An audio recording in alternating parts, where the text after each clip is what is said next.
দুইটা তরমুজের দাম দিয়ে দেবেন আপনি দুইটা তরমুজের 400 টাকা দিয়ে দেবেন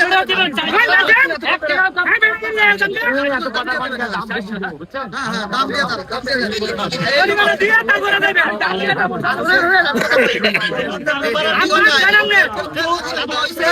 আপনি আসছেন ভাই তরমুজটা সাদা হইছে লাল তরমুজ দিয়ে 2 টাকা। হ্যাঁ ঠিক আছে ঠিক না জি ভাই আপনি খারাপ করছেন না কি এটা দেরি মানে দাদা একটা তরমুজ খারাপ হইছে হইতেই পারে আপনারা নিয়ে আসবেন আপনি কাজ করে ভালো আরেকটা দিয়ে দিবেন তাই বলে কি মারবেন ছাড়াও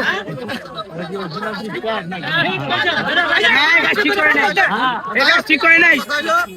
উনি এটা ঠিক করে নাই কাজটা ঠিক করে নাই